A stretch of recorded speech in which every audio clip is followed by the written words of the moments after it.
Alhamdulillahi Rabbil Alamin. Allahumma salli ala Sayyidina Muhammadin wa ala alihi wa ashabihi ajma'in.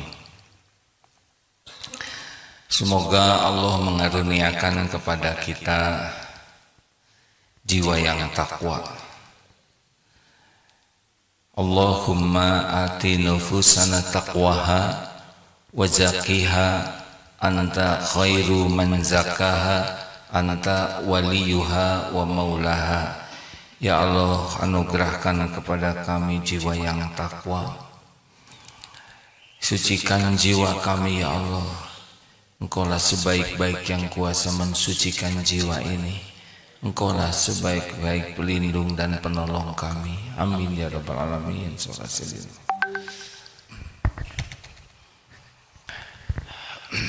Rekan-rekan sekalian, sekali lagi adik-adik para santri, hidup ini sepenuhnya adalah ujian. Ini formula yang harus kita pahami dengan yakin. Allah Subhanahu wa taala, Allah Tuhan kita, pencipta langit dan bumi berikut segala isinya. Dialah Allah yang menguasai, menciptakan, mengurus segala-galanya setiap saat. Lalu Allah menciptakan kita, wa ma khalaqtul jinna wal ins illa liya'budun. Jin dan manusia untuk mengabdi kepada Allah. Allah juga menciptakan malaikat. Malaikat sepenuhnya patuh kepada Allah. Kita fa'alhamaha fujuraha wa taqwaha. Diilhamkan di hati kita oleh Allah untuk kemampuan.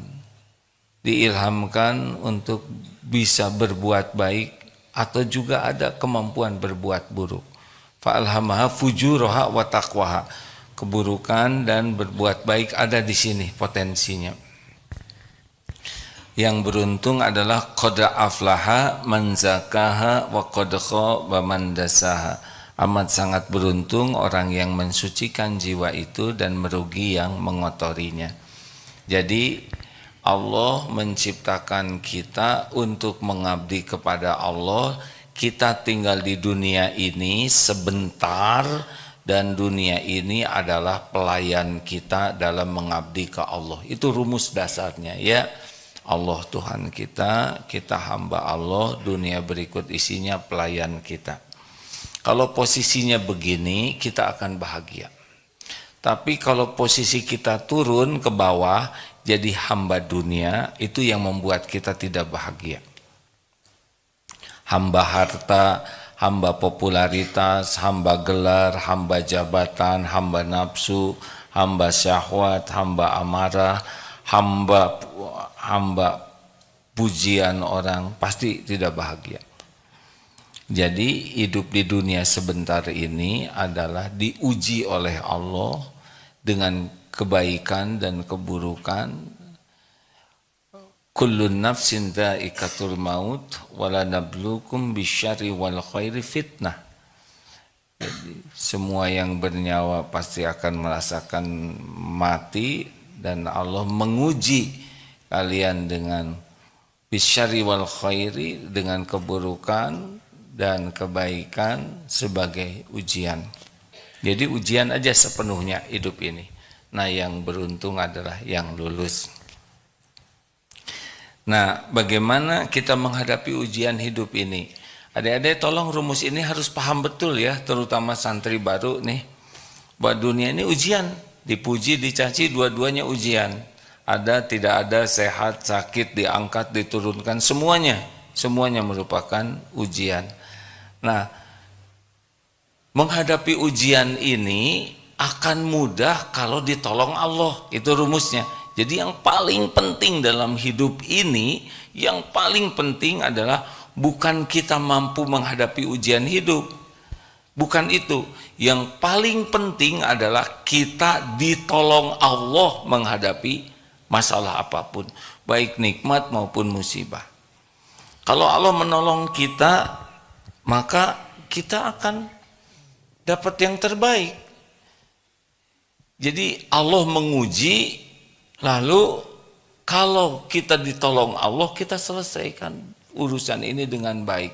Jadi yang ada dalam pikiran kita itu bukan menyelesaikan masalah sendiri, tapi bagaimana saya ditolong Allah dalam menghadapi berbagai ujian hidup ini. Jelas hadirin? Karena kita ini la haula wala quwata illa billah. Kita itu tidak ada daya, tidak ada kekuatan. Kita ini tidak ada daya, tidak ada kekuatan kecuali Allah yang menguatkan. Kita tidak punya apa-apa kecuali Allah yang menitipkan. Kita bodoh kecuali Allah yang ngasih ilmu. Kita punya dosa kecuali Allah yang mengampuni. La haula wala quwata illa billah ini artinya tiada daya, tiada kekuatan. Kita tidak ada daya untuk berbuat taat kecuali pertolongan Allah, dan tidak ada kemampuan meninggalkan maksiat kecuali dengan perlindungan Allah. Jadi la haula wala quwata ini tidak hanya dalam bentuk fisik, tapi kemampuan taat, kemampuan menjauhi maksiat juga itu tergantung pertolongan Allah. Jelas hadirin? Jadi urusan kita yang terbesar itu apa dalam hidup ini? Layak tidak kita ditolong oleh Allah? Jadi jangan takut menghadapi persoalan apapun, karena semua persoalan ada dalam genggaman Allah, dan semua persoalan itu tidak ada yang susah bagi Allah. Semua masalah itu ada dalam kekuasaan Allah sepenuhnya. Nah, yang disebut orang yang ditolong oleh Allah adalah kalau kita jadi ahli takwa. Wa may yattaqillaha yaj'al lahu makhrajan. Barang siapa yang bertakwa, baginya jalan keluar. Surat At-Tolak ayat 2 dan 3, 2 ya. Dalam wa yarzuqhu min haitsu la yahtasib, dan Allah akan berikan rezeki dari tempat yang tidak diduga-duga. Jadi kata kuncinya kalau ingin hidup ini bahagia, mulia, jadilah ahli takwa. Maka kita harus pelajari nih seperti apa ahli takwa itu. Kalau kita sudah mengerti, udah begitu saja kita jadi orang yang bertakwa.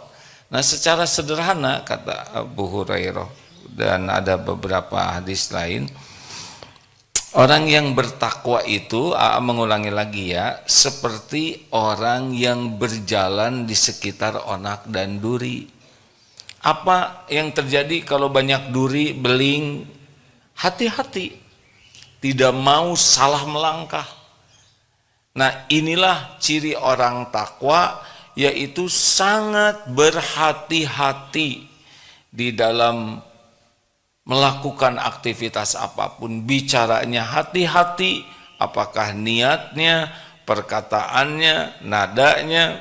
Dalam berbuat juga hati-hati.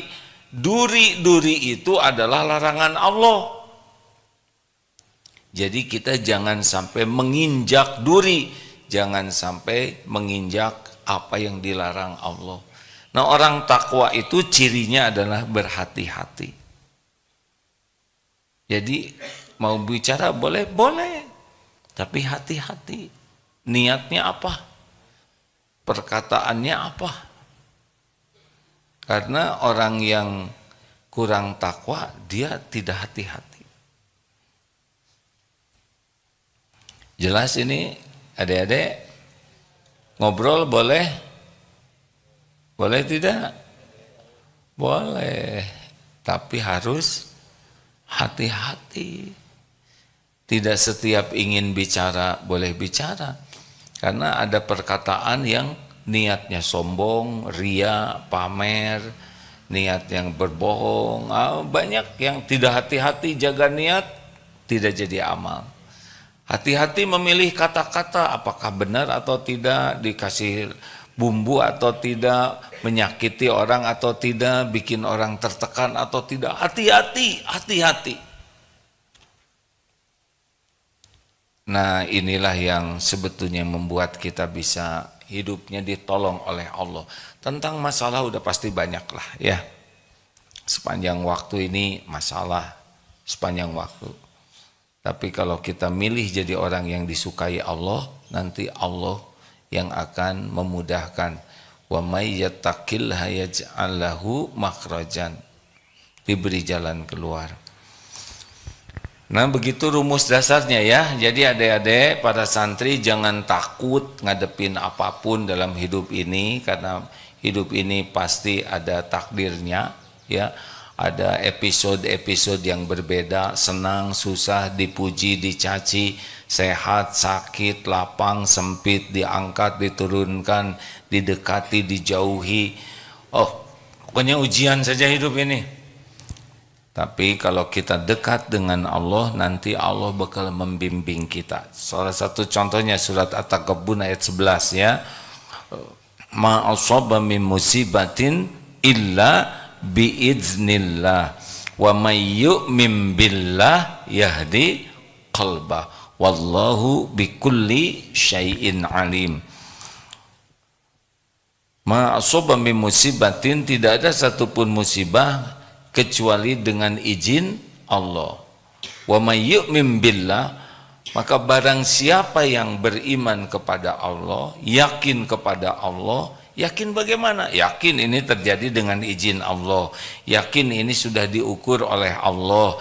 Yakin ini untuk kebaikan kita dari Allah. Maka Allah memberi petunjuk di hati kita. Yahdi qalbah.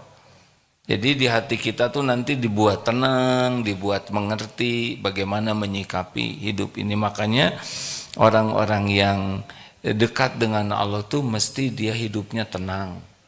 Walaupun berat masalahnya, seperti di Palestina sekarang itu berat sekali, tetapi bagi yang yakin ke Allah tuh yakin bahwa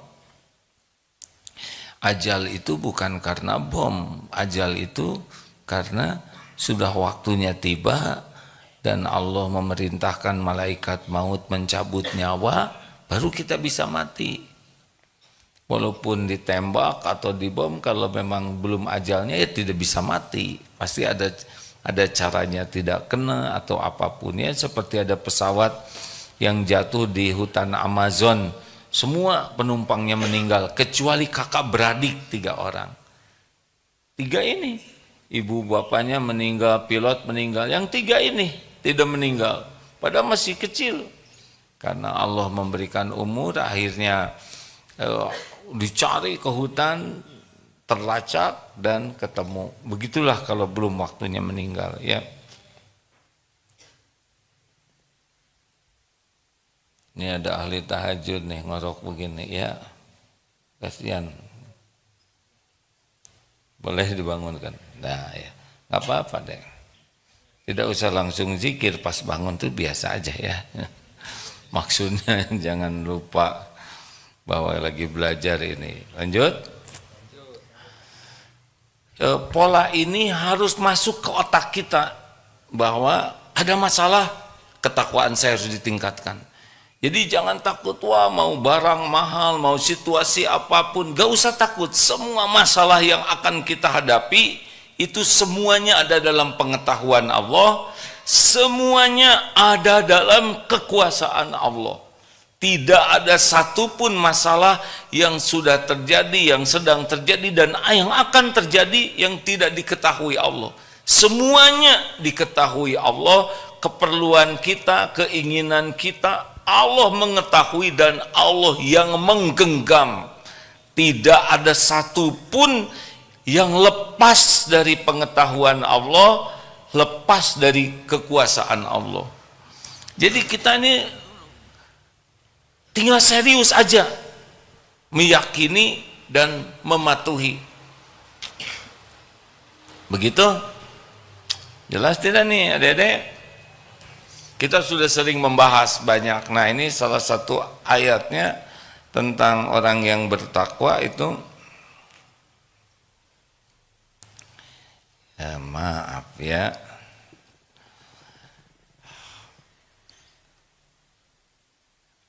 Surat Al-Baqarah ayat 3. Bagaimana? Masih hafal? A'udzubillahi minasyaitonirrajim.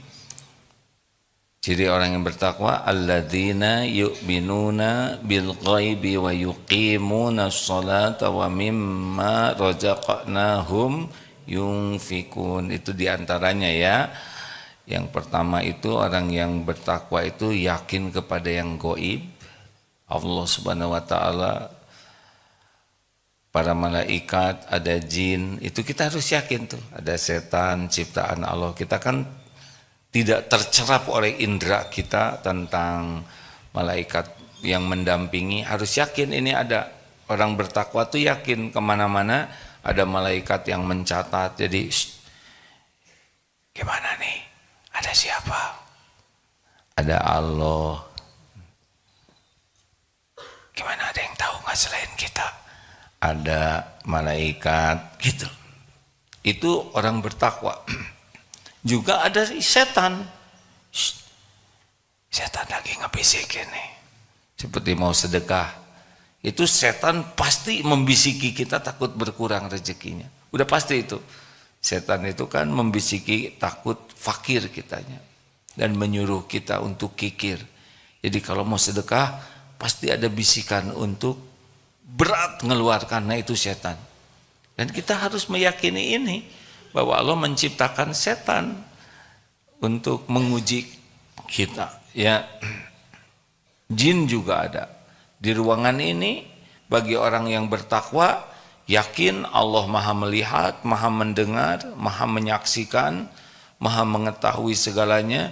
Yakin juga para malaikat hadir di sini. Ada malaikat yang mencatat, ada malaikat khusus yang turun untuk majelis-majelis zikir seperti ini. Ada nih malaikat, kita tidak lihat, tapi pasti ada karena memang begitu. Juga hadir, mungkin jin Islam ya. Biasanya saya tidak tahu di mana ya.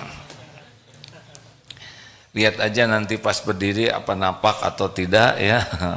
Itu tidak benar ya.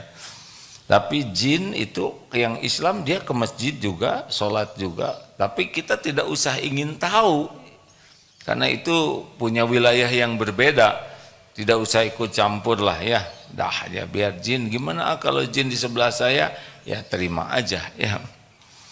Dan kita juga harus tahu bahwa yakin bahwa ada alam barzah. Itu kan tidak kelihatan oleh kita. Kita mati bakal nanti ada alam barzah, ada yaumul hisab, ada sorga, ada neraka. Nah makin bertakwa itu makin yakin tuh kepada sorga tuh, makin ingin dan makin takut kepada neraka. Jadi benar-benar neraka tuh makin takwa itu makin yakin ada azab neraka dan sangat takut, dan makin yakin adanya sorga dan sangat ingin. Maka di Palestina yang yakin, yang takwa itu sama sekali tidak takut dengan kematian itu. Karena yakin bahwa mati itu di dalam perjuangan seperti itu adalah syahid. Bisa masuk surga itu tanpa hisab. Bisa memberi syafaat 70 orang. Masya Allah. Itu dengan keyakinan. Maka kemarin mendengar wawancara seorang tentara Israel yang sudah berperang beberapa kali lawan Hamas. Gak mungkin, tidak mungkin katanya Israel bisa memenangkan perang lawan Hamas ini. Sudah 3 kali perang dan Hamasnya lebih kuat. Perang menang lebih kuat, lebih kuat, lebih kuat. Tidak mungkin dikalahkan. Karena, Karena keyakinannya beda dengan tentara Israel. Kalau tentara Israel takut mati, kalau mereka mencintai kematian, mereka mendarah daging itu. Dari orang tuanya, para pemudanya, anak-anak yakin sekali bahwa ini kehormatan berjuang sampai mati itu. Nah ini katanya tidak mungkin bisa dikalahkan, kecuali harus dicabut keyakinan seperti itu. Ya susah lah ya, ini kan hidayah dari Allah. Nah rekan-rekan sekalian, kemudian ciri yang kedua ahli takwa itu adalah sholatnya. Jadi kalau kita tidak pernah punya perhatian yang hebat kepada sholat, kita masih jauh dari keseriusan takwa. Karena sesudah alladzina yu'minuna bil ghaibi wa yuqimuna sholat. Jadi sholat ini serius sekali. Orang yang bertakwa ini serius ingin sholat khusyuk. Bukan ingin sholat, tapi ingin sholatnya khusyuk. Sholat yang diterima oleh Allah. Kan ada yang mengerjakan sholat, ada yang mendirikan sholat. Apa ciri orang yang sholatnya lalai? Ada berapa? Masih lupa? 6. Satu, ciri orang yang fawailul lil musallin alladzina hum an sholatihim sahun. Satu, berat. Ya, kalau orang berat, mau sholat itu seperti beban, malas, berat, makanya agak jarang sholat sunnahnya. Maunya cuman yang wajib aja, karena beban. Jadi kalau udah dengar azan tuh, udah azan lagi, gitu. Ciri pertamanya berat dan malas. Ciri kedua apa?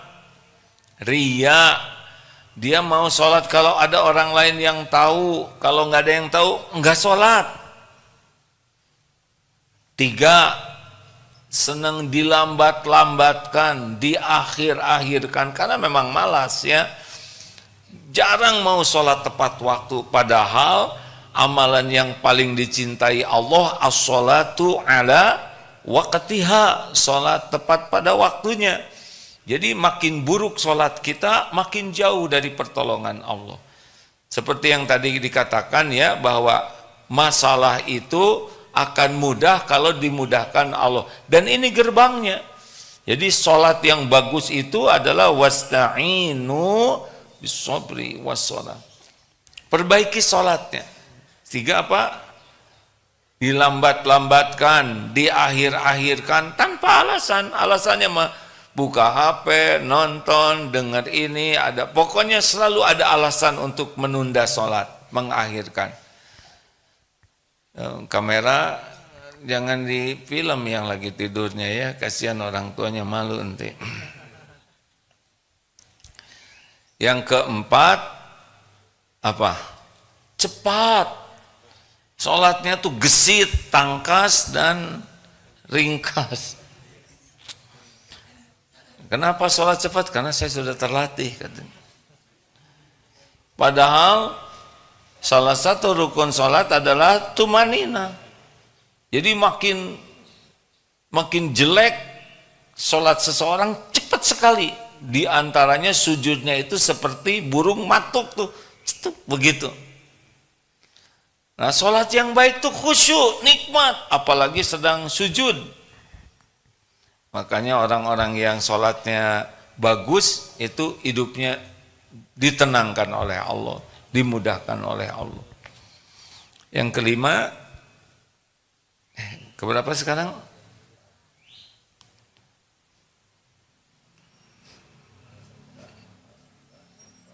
Sedikit ingat Allahnya. Jadi selama sholatnya tuh ngelantur aja. Adik-adik, ini serius ya. Pokoknya nggak usah cerita bahagia bagi orang-orang yang sholatnya seenaknya, nggak ada cerita bahagia. Bahagianya tuh fata morgana, sepertinya bekal bahagia, tapi pas dijalanin menderita lagi, capek. Ingat cirinya 3, 1, selalu cemas dengan yang belum terjadi, cemas dengan apapun, cemas galau. 2, kecewa, sedih dengan yang sudah terjadi. Jadi udah terjadi tapi penderitaannya sampai sekarang. Dan yang ketiga, capek aja hidup tuh, nggak ada tenangnya. Ini cirinya nih pecinta dunia. Ya, orang yang kurang takwa tidak jauh dari 3 ini. Selalu cemas, yang kemudian ya kalau kata Imam Ibnu Qayyim yang keduanya itu capek, selalu letih batin, pikiran, hatinya tuh, dan fisiknya juga. Dan yang ketiga adalah kecewa aja, sedih, nyesel, urusan-urusan tuh tidak pernah bikin dirinya puas. Dikasih aja makanan, makanannya kayak gini. Sayang sebelah jelek, ini sedikit. Pokoknya nggak ada yang bagus saja. Apapun yang sudah didapatkan tidak pernah membuat dia puas. Itu ciri orang yang kurang takwa, begitu ya. Dan sholat yang lalai yang ke-7, ke-6 apa? Malas berjamaah. Jadi berjamaah itu beban sekali. Maunya sholat sendiri saja. Padahal keutamaan yang luar biasa sholat berjamaah, tidak terkejar oleh sholat sendiri. Nah, rekan-rekan, ayo sudah hafal belum arti bacaan sholat? Karena banyak yang sholat tapi tidak ngerti arti bacaannya dan tidak pernah belajar. Harusnya kita menikmati orang yang sholatnya khusyuk itu hadir hatinya dalam setiap bacaan dan gerakan. Hadir dan menghayati. Nah, kalau tidak hadir berarti kosong tuh. Mulut bisa berucap tapi hatinya tidak hadir. Hadir dan menghayati. Makin bagus sholat seseorang makin takwa. Dan makin berbekas. Apa berbekasnya? Inna sholata tanha anil fahsya'i wal munkar. Sesungguhnya sholat itu mencegah dari perbuatan keji dan mungkar yang merugikan diri, merugikan orang lain. Jadi orang kalau sholatnya bagus dia pasti terjaga. Tapi dia sholat, padahal dia korupsi, tapi dia sholat pasti sholatnya nggak bagus. Karena kalau sholat bagus dia tidak korupsi. Itu dia pacaran terus, padahal dia sholat pasti sholatnya jelek. Karena kalau sholatnya bagus dia tidak akan mendekati zina dalam bentuk apapun. Jadi kalau mau jadi orang takwa, sejauh mana kita serius dengan sholat kita ini. Pelajari ilmu sholat dengan baik kalau mau jadi ahli takwa. Pelajari arti sholatnya. Dan kalau sholat lakukanlah dengan kesungguhan ingin sholatnya diterima, bukan hanya ingin sholat. Ingat sholat itu kunci. Wasta'inu bis-sabri was-shalah. Ada apa-apa sholat. Sedih, sholat. Punya keinginan, sholat. Kecewa, sholat. 5:30 sudah tiba. Ini hari Kamis ya. Udah masuk, Kak. Oh ya, silakan. Semoga guru kita dikaruniai kesehatan lahir batin, istiqomah dalam iman, amal soleh, dalam dakwah. Amin ya rabbal alamin. Silakan Pak Miftah, mangga.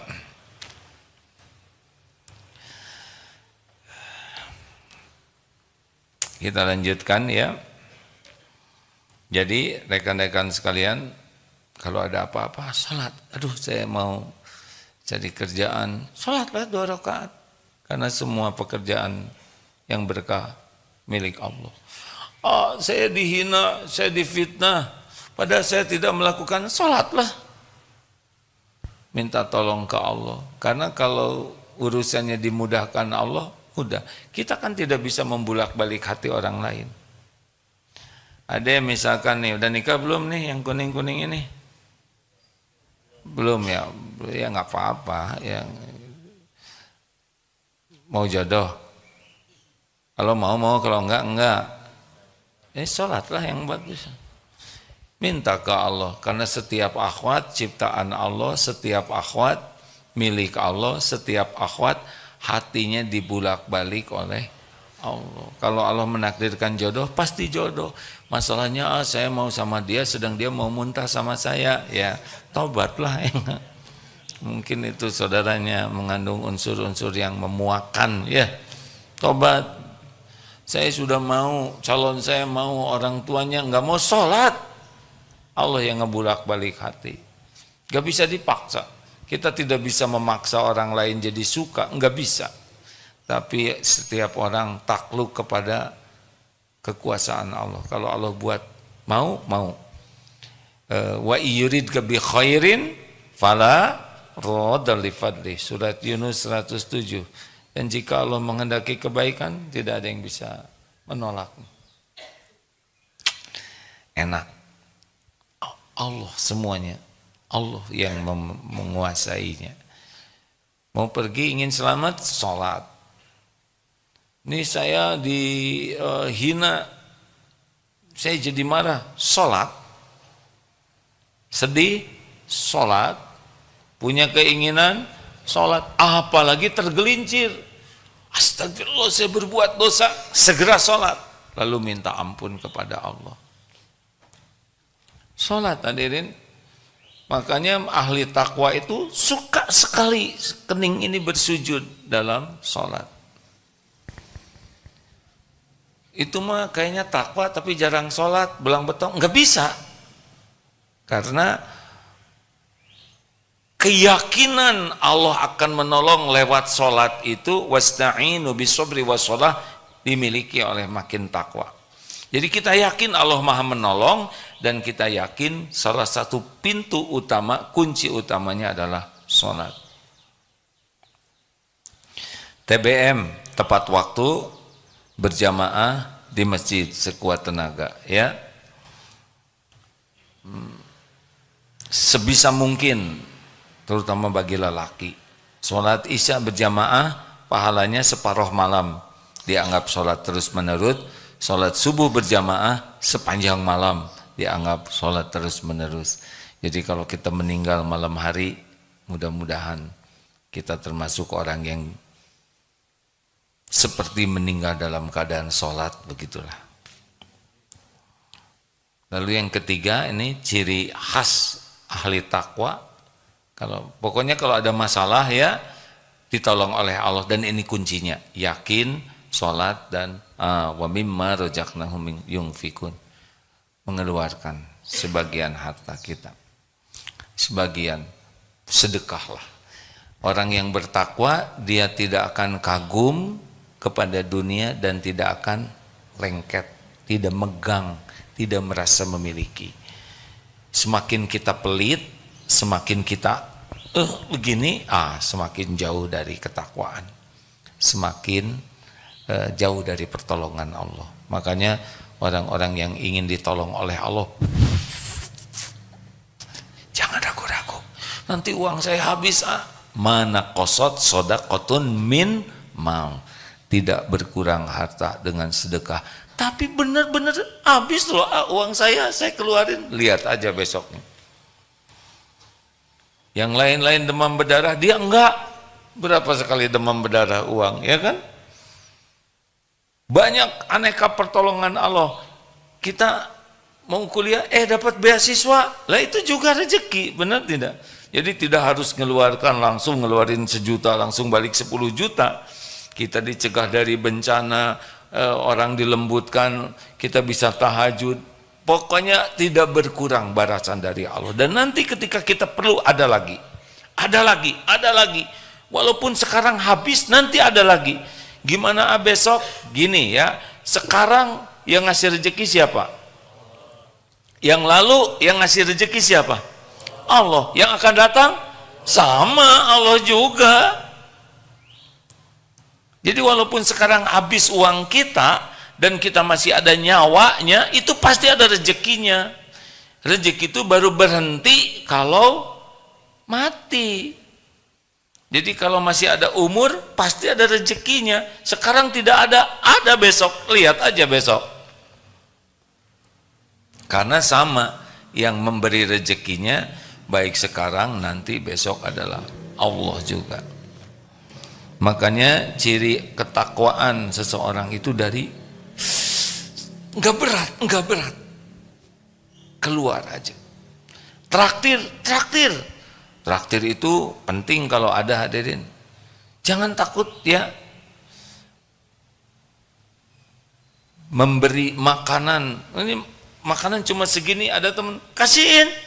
Nanti bekal ada lagi rezekinya. Penting ini, dilatih seperti ini ya. Kalau ada orang jualan sederhana, orangnya jualannya untungnya kecil, udah nggak usah pakai nawar, niatkan sedekah.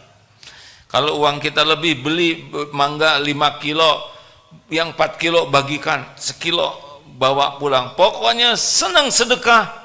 Itu salah satu ciri ketakwaan dan ciri orang yang hidupnya bekal dimuliakan dan ditolong oleh Allah. Inna akramakum indallahi atqakum. Pegang-pegangan terus. Pegang aja kaki sendiri ya.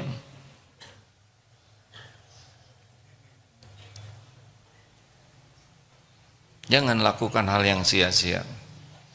Kualitas keislaman seseorang min husni islamil mar'i tarkuhu ma la ya'ni. Tidak melakukan hal yang tidak manfaat. Jadi periksa nih, saya ini ingin bahagia, saya ingin mulia, saya ingin ditolong Allah. Salah satu cara ketiga adalah senang. Mau makanan, mau uang, mau benda, senang sedekah. Ngebahagiakan orang. Saya nggak punya uang, pakai kata-kata yang baik itu pun sedekah. Saya susah ngomong baik, jangan ngomong jelek itu pun sedekah. Pokoknya di mana kita ada, nggak usah kebanyakan ngitung dan mikir.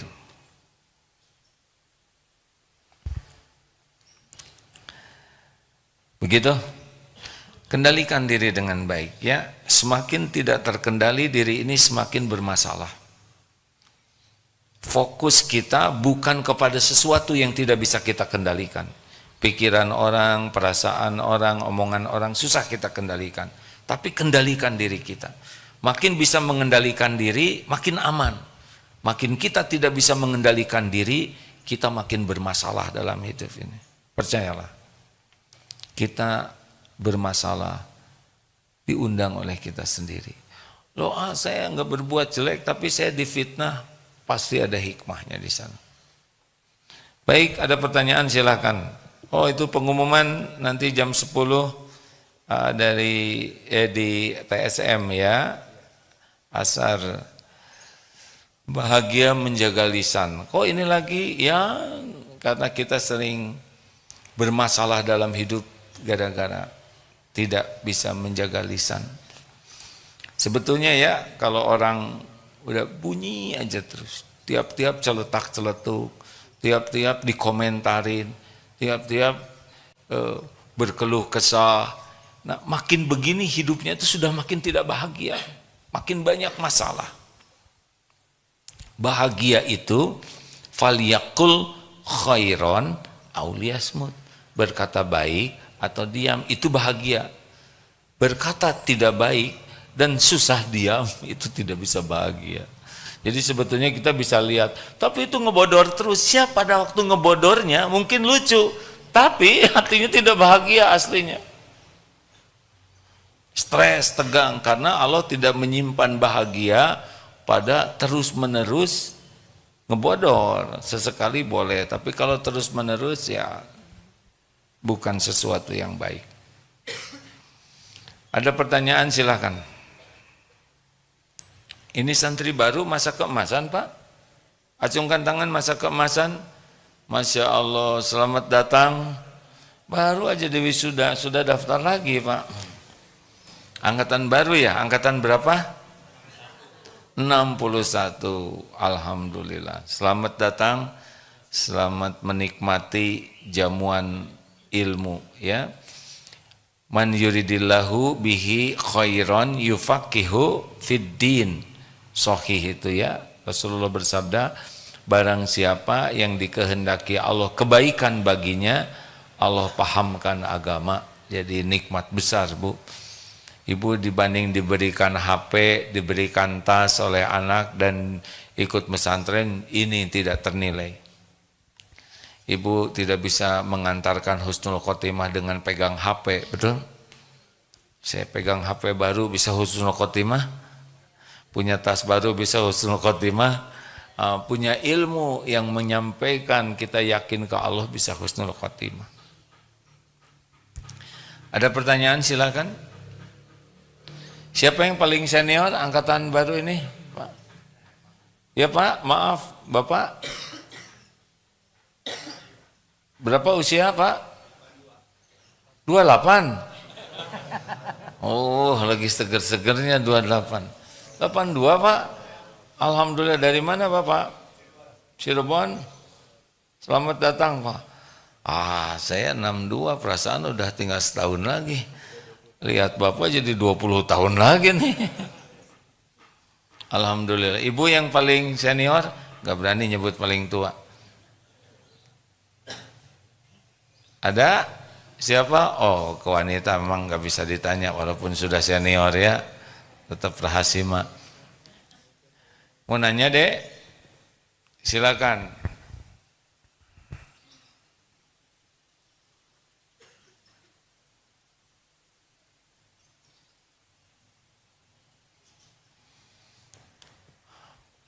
Ini masih agak jet lag, baru tiba tadi jam 20 menit sebelum adzan subuh.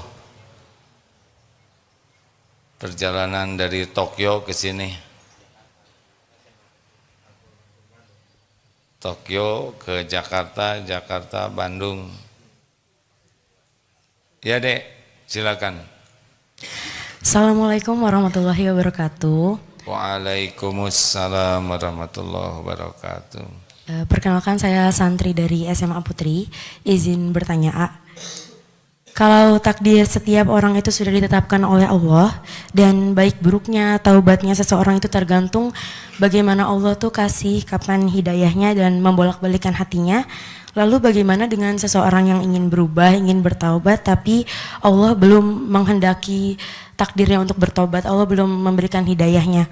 Berarti apa itu bukan sepenuhnya salah manusia itu sendiri, A? Terima kasih. Allah sudah berjanji begini. Satu, fa'alhamaha fujuraha wa taqwaha. Allah sudah mengilhamkan di hati kita mau berbuat buruk atau baik. Jadi bedanya kita dengan binatang, dia tidak punya memilih. Kita boleh milih. Dan kalau kita sungguh-sungguh, Al-Ankabut 69, walladzina jahadu fina lanahdiyannahum subulana. Dan orang-orang yang bersungguh-sungguh kepada Allah, Allah benar-benar menunjukkan jalan-jalannya. Jadi kalau orang mau tobat dan Allah udah tahu nih, dia pengen tobat, Allah nanti nunjukin. Apakah dia didapatkan ilmunya, diberikan teman, diberi guru yang membuat orang ini terus bergerak jadi dekat ke Allah. Dalam hadis qudsi, kita sejengkal Allah sedepa, ya, kita sedepa Allah sehasta, artinya bergerak sedikit saja ke Allah, Allah akan meraihnya. Ini seperti bapak ibu yang sekarang ikut pesantren atau adik-adik mungkin, duh ya Allah harus gimana saya ini. Nah Allah tahu tuh kita lagi cerita gitu. Tiba-tiba kata anak, Bu pesantren ya, ada yang begitu nggak dari anak? Ada yang kata tetangga, itu Bu ada pesantren masa keemasan, ada jalannya, nanti terus. Nah kita kan ditambah nih ilmu sekarang, kita amalkan, nambah lagi. Karena setiap kali kita mengamalkan, nanti tambah lagi. Kita berjalan ke arah Allah, Allah seakan berlari memburu kita. Jadi kata kuncinya kesungguhan. Sungguh-sungguh ingin dekat dengan Allah. Sungguh-sungguh ingin tobat. Nanti ada jalannya. Allah tahu kita ingin tobat. Nanti dan Allah tahu kita nggak tahu ilmunya. Nanti ada jalan kita tahu ilmunya. Begitu deh.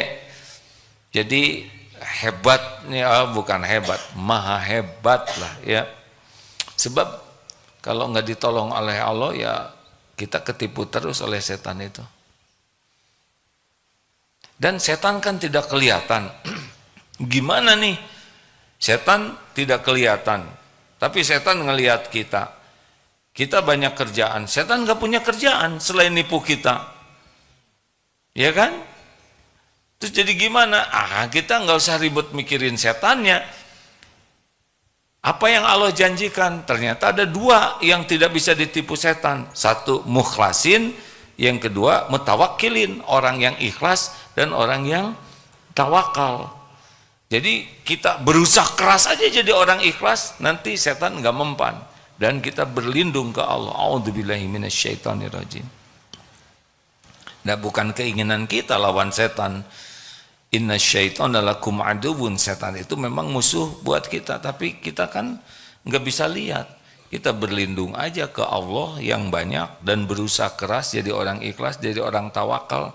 Setan nggak mampu nanti menipu orang yang ikhlas. Makanya orang-orang yang paling pengen dipuji, paling pengen dikagumi orang lain, pengen diberi orang lain, pokoknya kalau hatinya tuh berbuat demi penilaian orang, demi privilege, demi orang memperlakukan kita spesial, demi kita diberi oleh orang, kita berbuat, nah itu makanan setan. Makanya orang-orang yang paling seneng dipuji itu paling mudah ditipu dan tidak bisa tenang hidupnya. Tidak bisa tenang. Maka akhwat yang paling centil tuh yang paling gak bahagia. Iya. Paling centil, paling tidak bahagia. Yang selalu ingin jadi pusat perhatian, ingin dikagumi orang, itu gak bisa bahagia. Kan ada 3 ya yang membuat orang susah ikhlas. 1, sangat menikmati pujian. Yang kedua, sangat senang mendapatkan privilege. Apa namanya? Benar nggak sih bahasa Inggrisnya gitu? Ya, diperlakukan spesial. Nah, itu mudah sekali jengkel, marah ketika perlakuan itu tidak didapatkan. Dan yang ketiga, ngarep-ngarep. Ingin diberi, ingin ditraktir, ingin, nah itu makin berharap dari makhluk. Jadi kebaikan kita tuh cenderung jadi nggak ikhlas karena ngarep-ngarep sesuatu. Nah, latihan terus. Gitu deh. Bagus sekali pertanyaannya. Terima kasih. Lanjut. Cek. Izin A dari media sosial. Silakan. Dari Instagram. Assalamualaikum A. Bagaimana mengendalikan diri pada saat emosi agar pikiran bisa menjadi rasional? Kendala hidup sendiri, tak ada teman untuk mencurahkan kesalahan A. Oh, gimana Pip? Seorang diri? Ya, seorang diri A. Nggak ada tempat buat mencurahkan katanya A. Udah curhat maka Allah aja yang maha dekat, maha mendengar. Ayatnya, wa idza sa'alaka ibadi anni fa inni qarib. Al-Baqarah berapa? 18 berapa? Ya udahlah, jadi ikut lupa. Dan apabila wa idza sa'alaka ibadi anni, apabila hamba-hambaku bertanya kepadamu wahai Muhammad tentang aku, fa inni qarib, maka sesungguhnya aku adalah dekat. Fa inni qarib, Allah maha dekat. Ujibu da'watad da'i idza da'an, aku mengabulkan permohonan orang-orang yang berdoa apabila berdoa kepadaku. Tuh, curhat aja ke Allah. Ambil wudhu, sholat 2 rakaat yang bagus, selesai sholat curhat. Ya Allah, sendiri, enggak usah ngomong gitu, masa nyanyi di hadapan Allah. Ya Allah, Engkau sudah tahu apa yang hamba rasakan. Hamba ingin tenang. Ya Allah, hamba ingin merasakan nikmatnya ibadah, hidup yang sakinah, ingin bisa pulang nanti kepadamu. Ya Allah, bicara aja. Bahasa Indonesia juga ciptaan Allah. Syukur kalau bisa doa dalam bahasa Al-Quran atau bahasa yang dicontohkan Nabi. Kalau belum bisa, sambil belajar curhat saja. Ya Allah, hati saya sedih, saya sakit hati saya, obati hati saya ya Allah. Tuh gitu, bilang aja, gak usah ragu. Gak usah ragu, Allah pasti maha mendengarkan. Tadi ada yang apa pertanyaannya tuh? Waktu marah ya? Kalau pas naik emosi, pertama adalah diam. Jangan bicara. Karena kalau sudah bicara, gak bagus kata-kata kita. Hindari berbantah-bantahan. Pokoknya kalau ada yang memancing, yang kita lakukan adalah meredakan. Ingat ya, kalau ini marah, ini menuduh, ini kata-kata gak baik. Kalau kita bicara, itu seperti ngasih bensin, api makin membara. Tidak ada solusi yang baik ketika kita sedang marah. Jadi kalau situasi sudah panas, yang kita lakukan adalah diam dengan niat kita tidak mengeluarkan kata-kata yang salah dan juga meredakan suasana. Yang kedua, zikirnya a'udzubillahi minasyaitonirrajim. Ini bacakan aja hadisnya ya, supaya maaf hadirin. Gimana ini? Alhamdulillah, begitulah kalau HP baru ya. Ya biasa, namanya BKP, Beunghar ku pamere ya. Pemberian wah nggak keluar nih ininya kata-katanya, maaf nih. Sedang ada sedikit. Nah jadi intinya gitu aja lah. A'udzubillahi minasyaitonirrajim. Pokoknya kalau lagi nggak enak, a'udzubillahi minasyaitonirrajim, a'udzubillahi minasyaitonirrajim. Kalau misalkan ini suami istri lagi marahan, na'udzubillahi minasyaitonirrajim. Jangan hanya Kalau a'udzubillah saya berlindung. Kalau nahnu kami berlindung. Na'udzubillahi minasyaitonirrajim. Apa komat kamit? Lagi berlindung ke Allah dari godaan setan. Emangnya saya setan? Bukan. Tenang aja, jangan jawab ya, tenang. Nanti kenapa diam aja? Ya, sedang menenangkan hati. Menenangkan nggak ada. Pokoknya jangan terpancing. Dan ingat ya, kalau ada orang sedang marah kepada kita, jangan dimasukkan ke hati. Karena orang sedang marah, sedang tidak normal kata-katanya. Tidak boleh dimasukkan ke hati dan jadi sakit hati. Relax saja ya. Kalau ada orang yang kata-katanya tidak enak, bagaimana? Wa idza khatabahumul jahiluna qalu salaman. Kalau ada orang yang kata-katanya sedang tidak enak, kita tetap berkata yang baik. Itu SOP-nya. Tidak boleh marah. Kemudian kalau masih jengkel, pindah posisi. Pertama diam, a'udzubillahi minasyaitonirrajim, kemudian pindah posisi dari berdiri ke duduk ya. Duduk berbaring, tentu proporsional ya, jangan di mana aja. Misalkan dosen, guru jengkel, tiba-tiba berbaring aja di pojok kelas. Kenapa Bu Guru? Jengkel. Kemudian kalau masih perlu wudu, kalau masih nggak kuat panas, sholat. Nggak usah marah-marah. Tahan. Jangan berbantah-bantahan. Jangan bertengkar. Tidak selesai. Karena itu makanan setan. Kata-katanya nanti makin kejam, makin kasar, makin kotor. Redakan. Begitu, nggak usah sakit hati. Kalau ada orang ngomong nggak enak ke kita, lagi marah, nggak usah sakit hati. Anggap aja lagi ngigau, ya. Tapi tentu kita empati. Ngigau nih ye, makin marah dia. Ya. Jangan balas. Bantu supaya reda. Lanjut, terakhir. Oh sudah selesai ya. Alhamdulillah. Belum bisa cerita banyak tentang Jepang ya, masih senang cerita tentang ketakwaan karena dilihat nih wajahnya wajah-wajah banyak masalah ya, yang selalu mikirin masalah, harusnya selalu pikirkan pertolongan Allah. Itu aja yang dipikir, gimana supaya ditolong oleh Allah. Nah 3 tadi, 1 yakin, 2 perbaiki sholat, yang ketiga mulai ya banyak sedekah. Ini gerbang awalnya. Nanti sesudah itu ada yang lain-lainnya, termasuk salah satu ciri ahli takwa adalah sedikit tidurnya, artinya tahajud dan selalu minta ampun di penghujung malam.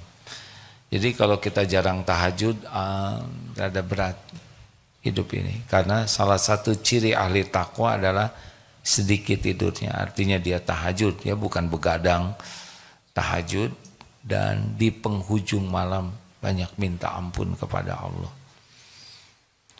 Urusan dunia nanti oleh Allah dibimbing. Kita dikasih ide pikiran kita dikasih ilmunya, kita dipertemukan dengan orang yang mengerti. Nanti kita akan diatur ya. Rezeki kita juga teratur, tapi kitanya enggak stres. La khaufun alaihim walahum yahzanun. Jadi ciri orang yang nanti bagus itu, takwa itu adalah enggak takut menghadapi dunia di masa yang akan datang ini, enggak cemas ya. Dan juga dengan yang sudah lalu enggak bikin sumpah hati ini. Anteng halakosa hayin layin qarib sahal, tenang menenangkan, teduh meneduhkan, sangat penyayang, sopan, santun, lembut, tidak emosional, qarib, hangat, humble, ya menyenangkan, dan sahal, mudah urusannya itu, tidak ribet. Jadi urusan itu menjadi lebih simpel. Nah ini ciri orang yang takwa, yang dijamin tidak tersentuh api neraka. Mau apa lagi lah dunia ini pakai ribet-ribetan kan? Ya kan? Pasti akan mengarungi, kita akan diuji oleh Allah ya, yang membuat wah teruji ya sudah. Kembali ke Allah, ridho dengan ujian yang ada. Ini episode memang harus saya jalani, sabar, jangan keluh kesah, minta ampun terus kepada Allah, perbaiki sholat, perbanyak sedekahnya, perbanyak berbuat kebaikan, gitu. Nanti urusan itu ada jalannya sendiri. Dipikir-pikir juga pusing sendiri. Kalau tidak dibimbing oleh Allah, udah bodoh, banyak mikir, pasti stres. Harusnya mikirnya dibimbing oleh